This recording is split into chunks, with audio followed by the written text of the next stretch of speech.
Today, on My Way, we're chasing adventures that spark the senses. Discover an exhilarating world beneath the surface in the Northern Territory. And every time people tell me like, wow, your office, I'm like, I know, right? Like my office, look at this. Indulge in unforgettable memories. So you said the last one. Feel the thrill of centuries-old battles in the suburbs. You'll certainly see some sparks fly, metal on helmets and people cheering. It is exhilarating. And meet the legend putting Led Zeppelin in leadlight. Look at the hair. It was the 80s.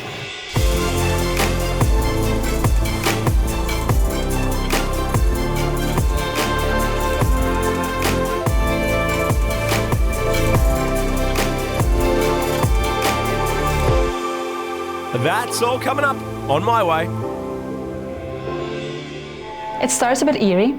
So the entrance is not the most beautiful thing you'll see. It's like a little bit scary. And then the steps down are quite tricky. First room we keep quite dark because we want people to let their eyes adjust to that darkness. So that's also like a little bit creepy.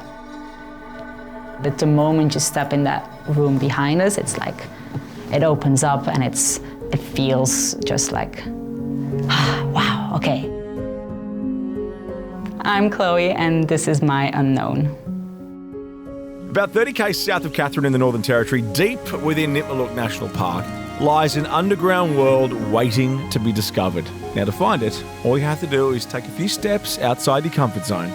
Welcome everyone. We're now at the Cutta Caves in Katherine. The original cave used to spread out for another 2 kilometers that way. It's normally when you go into a cave, it's cold.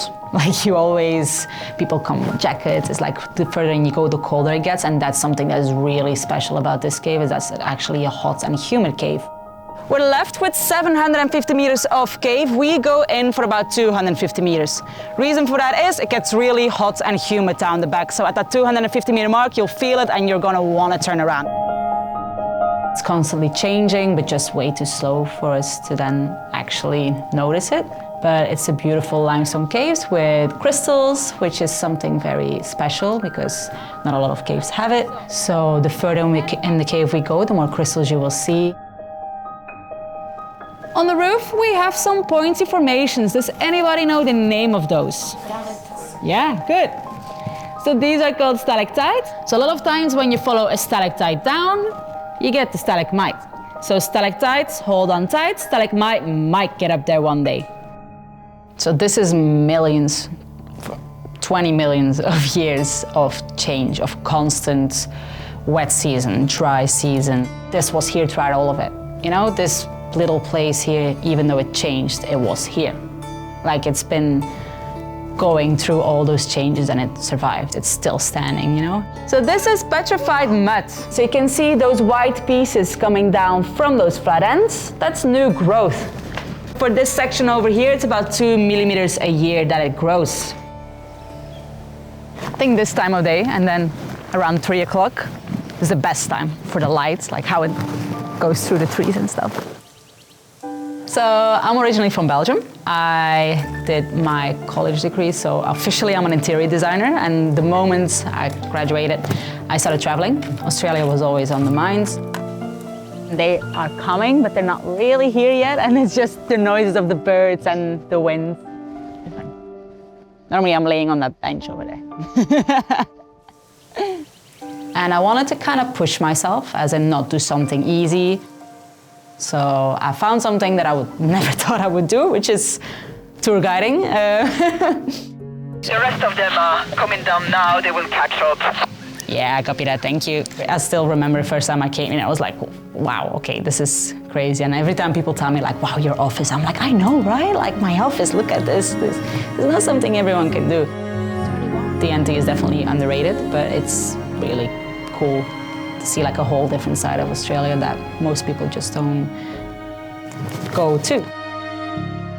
All right, and that brings me to the last part of this tour, and it's my favorite.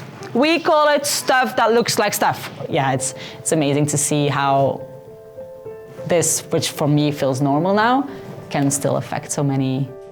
I've seen people who wanted to come here for years. I always get reminded of the beauty of it when I hear the gasps or the wow, or when you take them first to like the big room, it's like, wow, I did not expect this, and it's really, yeah, it's beautiful. If you're ready to follow Chloe into the unknown, you'll find her in the Cutta caves all year round. That's enough jokes out of me. It will always have a special place in my heart, that's for sure. It will definitely be forever a place that I'll look back onto and be like, that was awesome. Some girl who came up here with no plans at all, I think is pretty cool. Coming up later in the show, You feel as though you've left part of your soul in that window, like blood, sweat and tears. but up next, Part of the icing on the cake.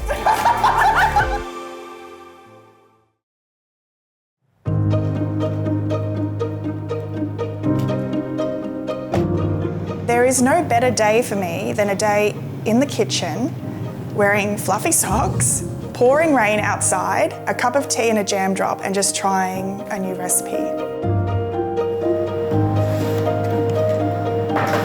People only see me when there's something magical happening in their story. And to bake them something that connects them and me to that special moment feels incredibly rewarding. And I cannot imagine my life without cakes. I'm Bec, and this is my slice of life. Girls, who wants to bake some jam drops? award-winning baker Bec Brown creates edible masterpieces that capture life's sweetest moments. Each one stirred with the joy she's known since her earliest days in the kitchen. All of my favourite childhood memories are connected to food. The flour and the almond meal. And my nan could make something out of nothing. And Nana was always just about getting people together with food. Tiny bit too much there. Oh, I don't mind. She actually was an incredible cake maker. In fact, all of the recipes that I use come from my family. They may have been tweaked or changed or different layers of flavours added, but my cakes are a connection to my childhood that I'm sharing with people. Knock, knock. Hello. Hello. And I often get really invested in people's stories, and so I really put my heart and soul into creating something that in 5 or 10 years' time they will look back on and remember as being a really special and integral part of their day. Oh my gosh, Bec. That is like beautiful. Oh my gosh, I love it. I have spent time with them, planning their wedding, going through their baby showers, first birthdays, all of those ups and downs. And we're now not just Rebecca and customer, we're kind of friends. Part of the icing on the cake. I really love that, again, food is able to bring me together with people. Thank you, that's my pleasure. Yay. They're gonna love it. I have mixed feelings. I get sad to see it leave the kitchen because it is beautiful. But I'm actually really just happy to see them eat it. It's really, really, really special and rewarding. Although the passion was stirred early, it took a while for Bec's dream to truly take shape. So I was actually a midwife and felt like the right time to have a baby. And during that time, I started baking a lot. I had friends ask me to bake things especially for their events. And that suddenly made me think that perhaps this was something I could legitimately do. Have the time to be at home with my baby and be doing something that brought me joy. And so that's how it got started. Good morning! Good morning! How are you? Very well. How are you? On any given day, I have 50,000 thoughts running through my mind at once. They were gorgeous. Okay. I can't wait to see the cake. See you. Bye. You too, bye. But if there's a recipe in front of me and I can follow the steps and just tune out, all of that stops. And it is just like putting earmuffs on. It is a total escape. I love the method of it, I love the smells, and I'm a foodie as well, so of course I love eating it at the end, but it literally feels like an escape. Ready, spaghetti? Yeah. I cannot imagine my life without cakes.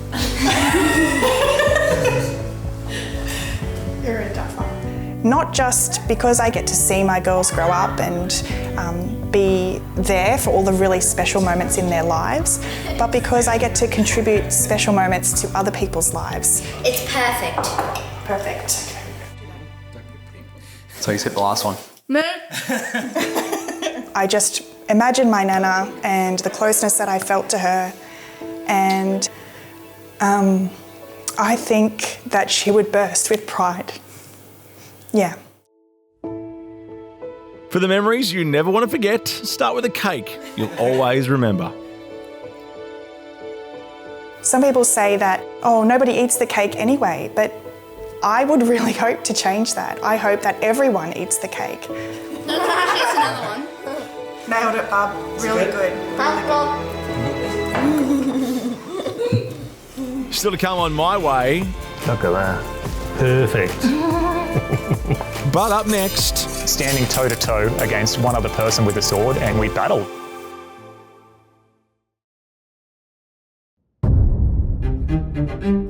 You're certainly going to hear clanging of steel.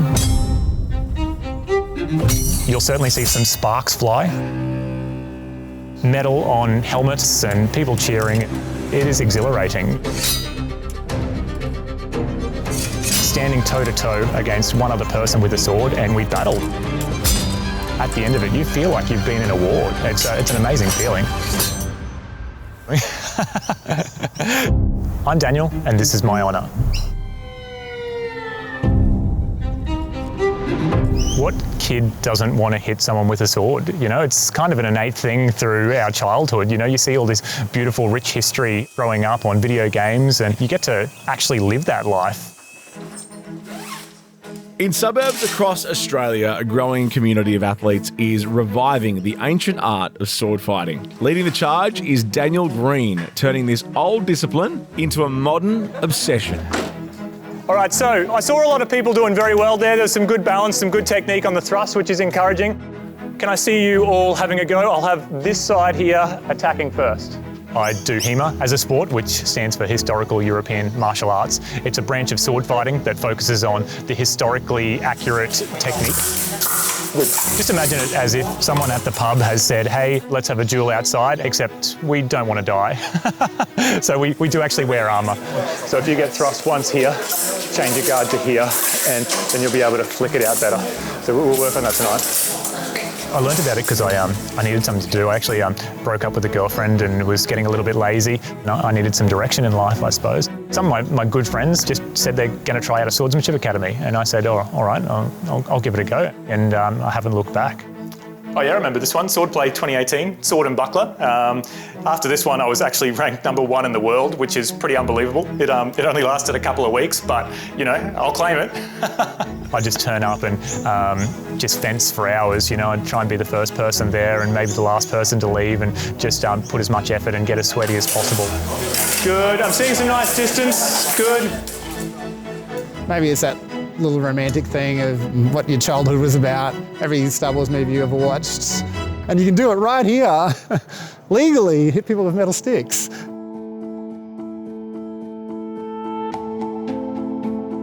Swordsmanship is a beautiful art, and we take it pretty seriously. We really want to become honourable human beings. You got no partner, Dave? Oh, cool, good. I love your headpiece. Thanks, mate. I think a lot of people are telling a similar story where they're almost just needing a little bit of direction or a little bit something. And you know, this is a great thing to get hooked on because you end up becoming a more well-rounded person. You meet people, you're happier because you're moving your body. You are becoming a better human being through the art of swordsmanship. You know, how cool is that? It's so good. Like, I benefit from so much, and the fact that I could do something like this that was cool as hell and so much fun, and like the community is great and I love it so much. It's an inclusive place. The community spirit within HEMA is something special and it's the heart of what we do. And the spirit is spreading with Daniel's events uniting sword fighters from across the nation.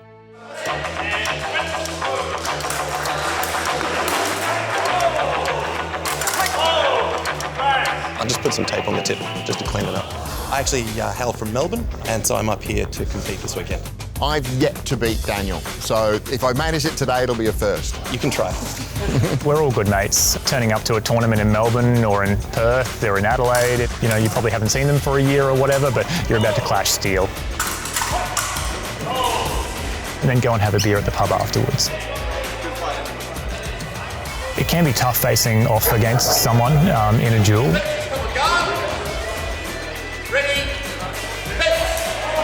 I'll be nervous, but it's an exhilarating feeling. You're looking at your other opponent opposite you in the arena, and you're sizing them up almost. It's thinking about those chess moves, you know. That's the thing that I really love about HEMA, is that it doesn't matter how big you are, how fast you are. If you've got poor technique, then you're not going to defeat someone who knows what they're doing.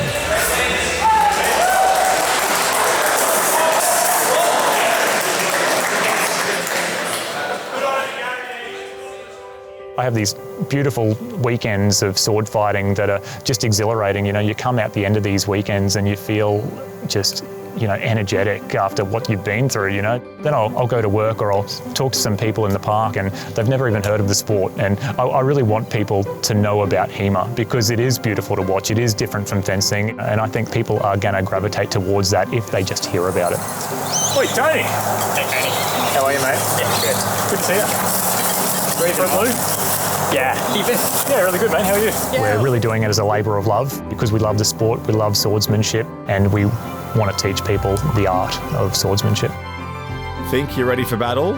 Suit up at your nearest class or simply swing by to watch the warriors in action. I mean, what's not to love? You're hitting people with swords and you're doing it with your friends, you know? It's a win-win. Up next. Yeah, that's a once-in-a-lifetime experience. You know, it's a pinch yourself moment.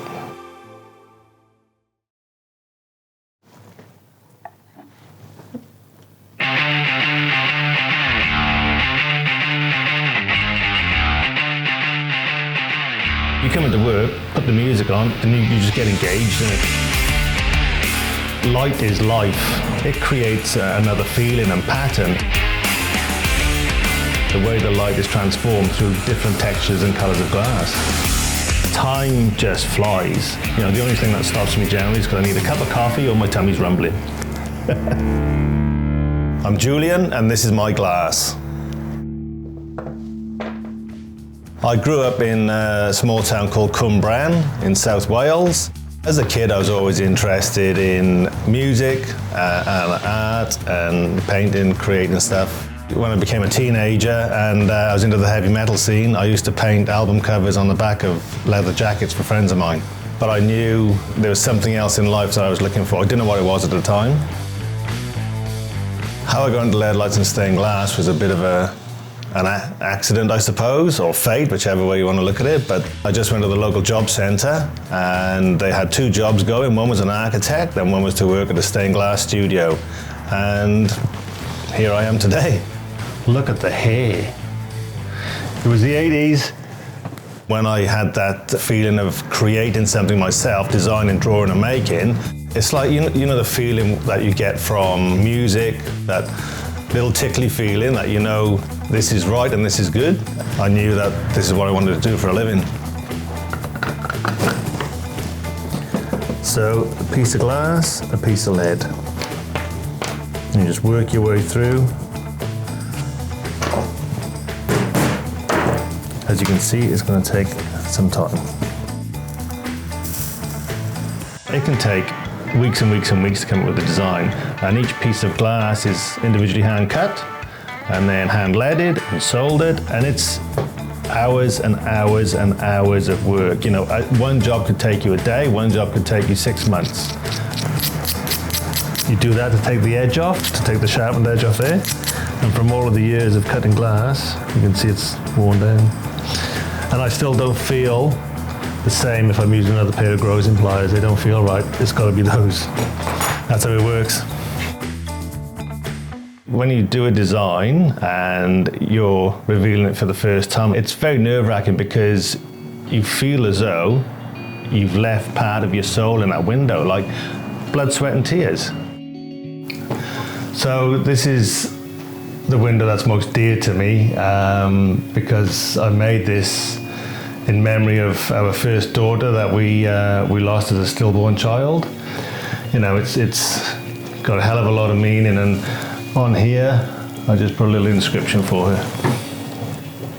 You know, when you're doing that for them and see their face when it's finished, I've had people in tears, literally crying with emotion once they've seen a panel we've done.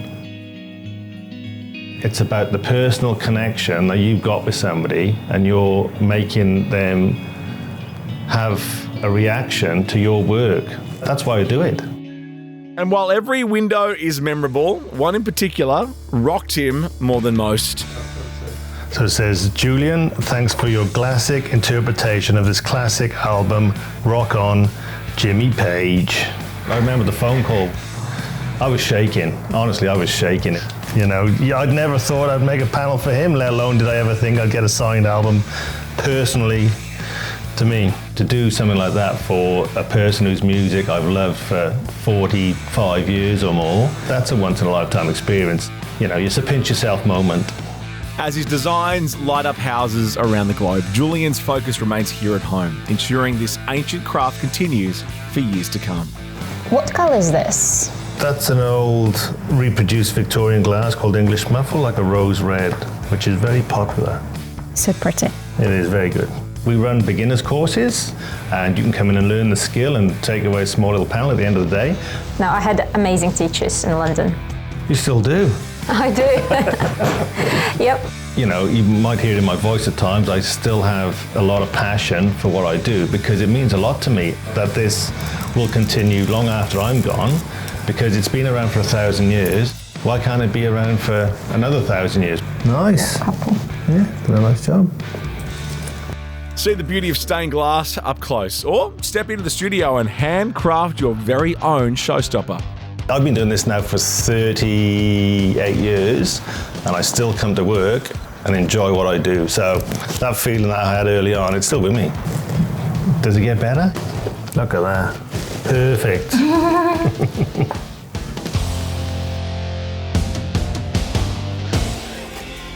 If you missed anything on today's show or want some more information on a story, head to our website, 9.com.au/MyWay. All our episodes up on 9 now. On the next My Way, more stories of inspiring Australians who are doing things their way. We'll see you next time on My Way.